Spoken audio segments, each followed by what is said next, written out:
Okay, we're back. This is Stats 189. We're looking at Review 2. We're on page 5 of the key.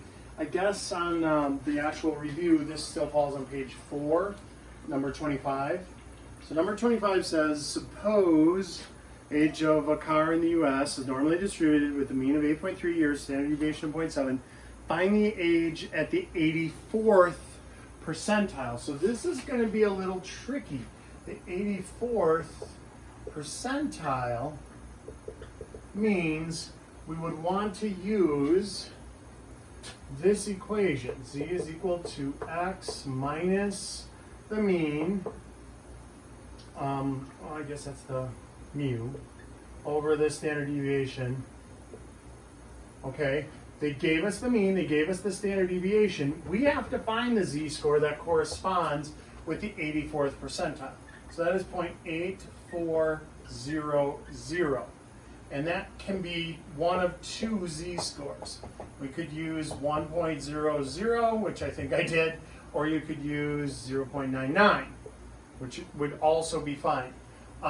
This one, let me show you how we kind of looked it up backwards. We had to kind of reverse look it up to put in for z for our equation here. All right, so basically what you're going to do is you're going to take this and you're going to try to find 0.8400 in this part. So there isn't exactly a 0.8400. There is a 0.8389 right there. And that corresponds with 0.99. So you could use that one. Oopsie.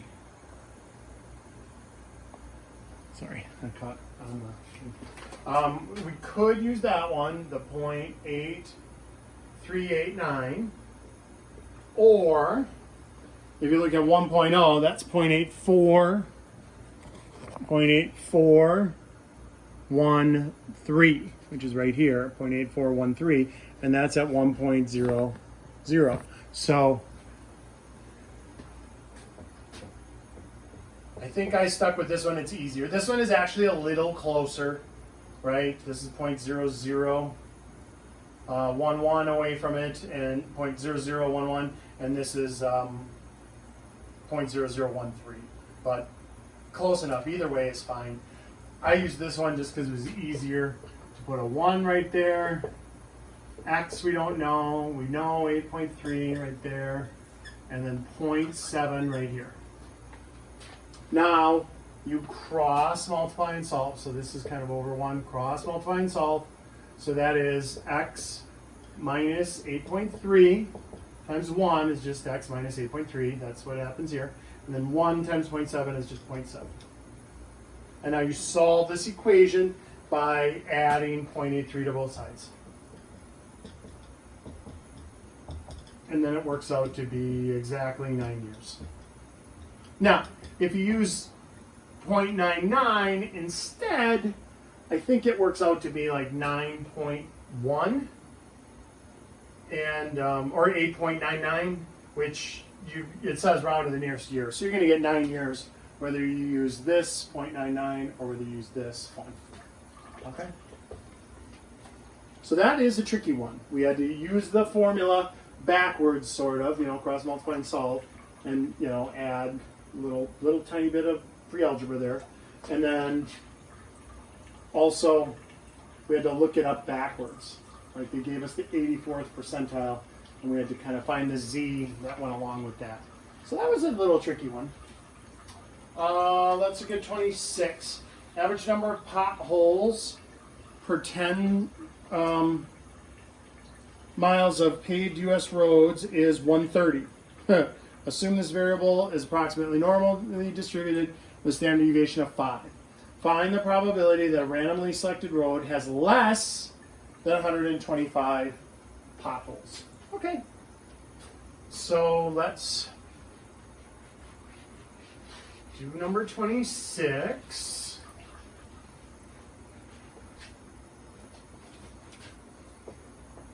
They want to know the probability x is less than 125 So we have to find a z-score that matches with that. So z would equal 125 minus 130 divided by 5. So that is 125 minus 130 is negative 5 over 5. Z is equal to negative 1. So we'd want to look up z is less than negative 1. If you drew yourself a pretty picture, 1 standard deviation below the mean, it's like right there, and we're looking at this area. And so when you look up z equals negative 1.0 on your chart, it kicks out 0.1587, which coincides with this, right? That's 15%, sure, 16%. So that's 15.87% chance. Okay? So that one was nice. We didn't have to subtract from 1 or anything because it was less than. So it matched with what goes off of our chart. All right? Let's look at 27. The average number of potholes per 10 square miles. Okay, the same information. It says randomly selected road has between 128 and 136 potholes. Okay, so home problem. And we're going to have to find 2 z-scores and look them up and subtract.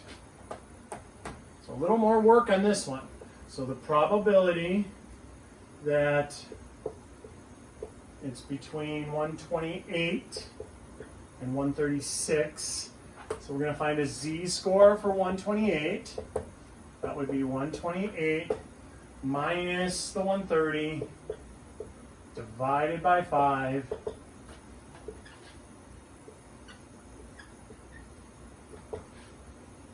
So negative 0.4.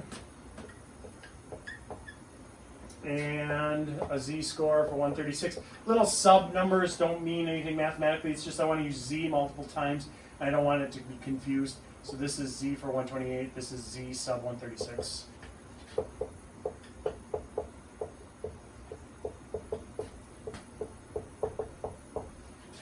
So 1.20 if you want. You can put a 0 after each one of those, so it's 100, so it looks nicer for our chart. So now we look on our chart, negative 0.4, and then the first column over is 0, and that should kick out 0.344, 0.3446. So the 34th percentile about for that. For 120, we look that one up, and that's 0.8. Or 1.2, sorry, 1.2, 0.8849. And again, if you draw yourself a pretty picture, it's the area captured between these z-scores. So negative 0.4 is about almost half a standard deviation below the mean.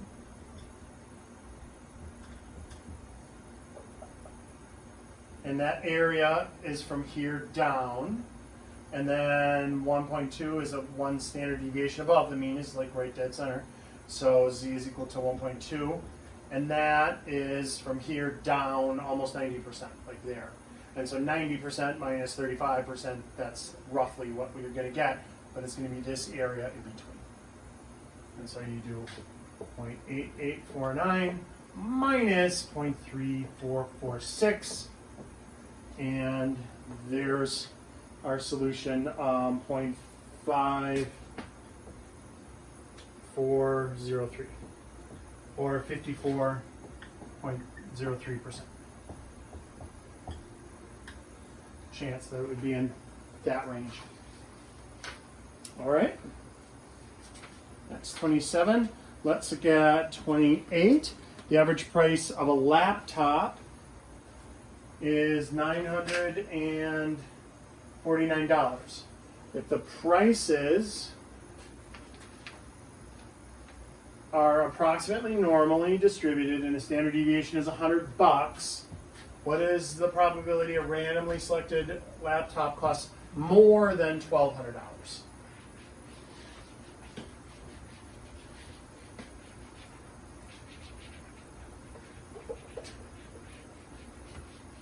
So they use these kind of statistics when they're trying to give you out, if you're getting money, like for, sometimes for student loans or stipends, for costs, if one of the costs incurred is going to be a laptop, they're going to want to look and see what range they give you money for that. So the average price, let's see, they want to know the probability it costs more than $1,200. So again, when we look at this, if we draw a standard normal curve, when we look up the z-score here, when we calculate the z-score, that is 1,200 minus 949 divided by 100, and so we end up with 200 and what is that? 251 over 100, which is 2.51. We don't have to round that one. It worked out to be exactly 200ths. So we look up 2.51, but look, that's going to be way up on the top. That's 2.5 standard deviations above the mean. And we want this little area up there, this tiny little area up there. And so when we look that up and we get this value, 0.9940, that doesn't match our picture. Our picture is this tiny little bit right here, but 99%, that's most of it. So this is signifying from here down. We want from there up. We want it the greater than, not the less than. So we're going to have to do that one minus trick here. So 0.006, and then that is 0.6%. That is in the top, it's within the top 1%. It's 0.6%, 0.6 of a percent. And so if you're trying to relay this information to somebody outside of the world of mathematics, I would always make my students write an addendum that's less than 1%. Because even people, just everyday people look at this and they go, oh, so 60%. That's not 60%. It's 0.6%. It's less than 1%. And so when you're trying to communicate statistics to people, sometimes you have to clarify when it's really small like that, what it means. All right. So let's look at 28. The average number, oh wait, I just did 28. Let's look at 29. Average cholesterol content in a brand, okay, 250 milligrams. 215 milligrams rather. So the mean is 215 and the standard deviation is 15 for the population. All right, if a single egg is selected, find the probability cholesterol will be greater than 220. So we want to know the probability X is greater than 220.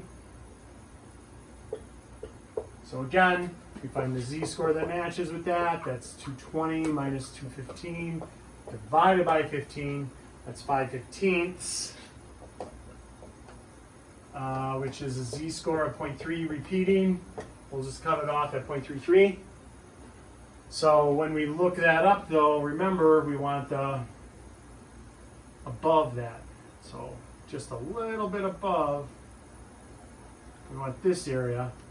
So when you look up 0.333, you get 0.6293. Well, that's the bigger portion. That's the unshaded portion, but the shaded portion.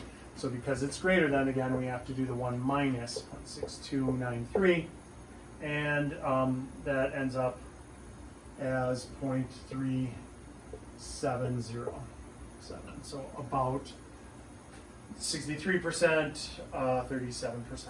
So, oops, I made it already a percent. Okay. There we go. All right, so there's our probability for that. For part B, we're going to have to use the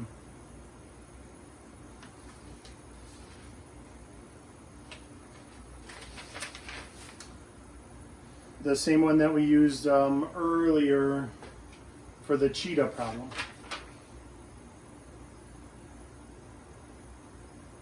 The central limit theorem. So we're going to have to use central limit theorem, which means we're going to have to fix the standard deviation.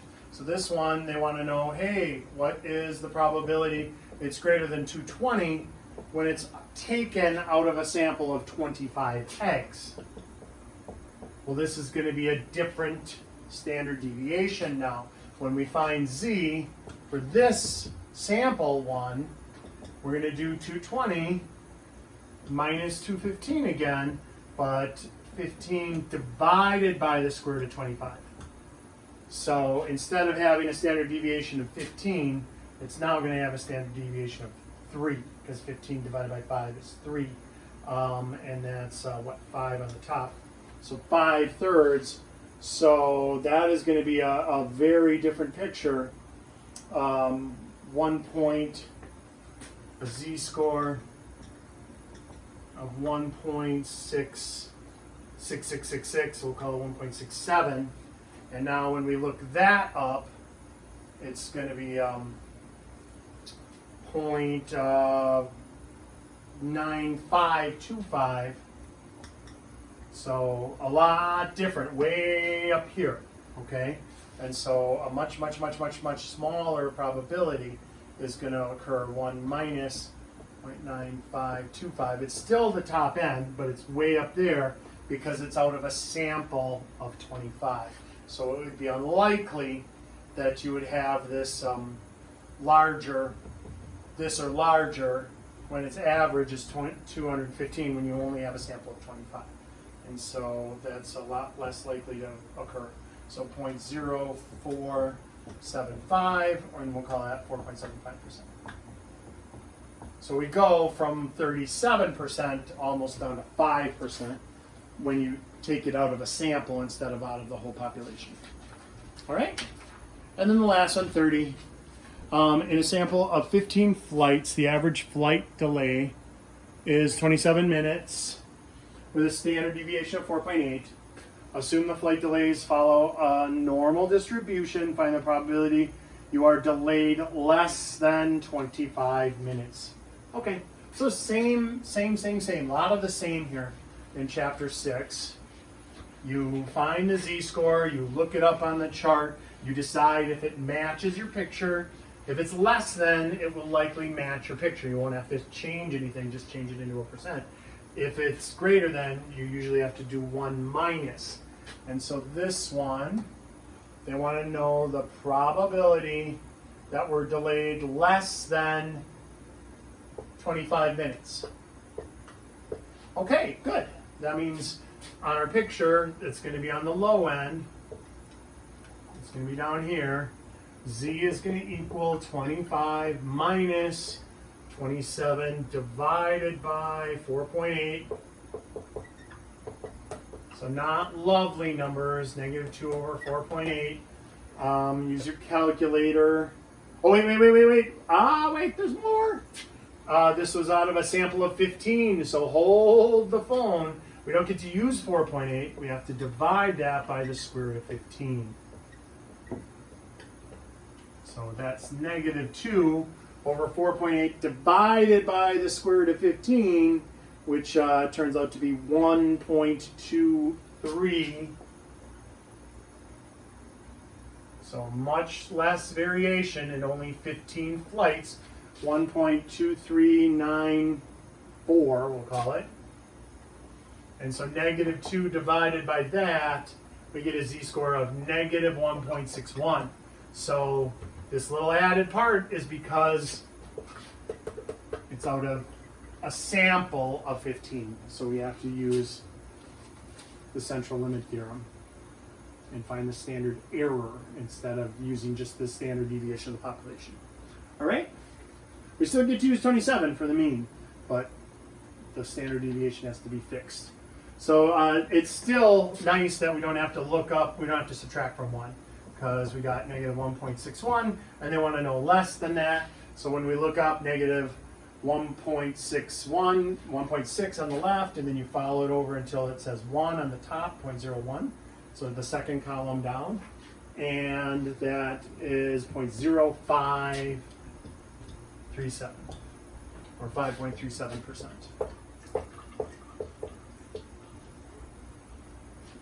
Okay, so this is what the test will look like. There's a few less problems on the test.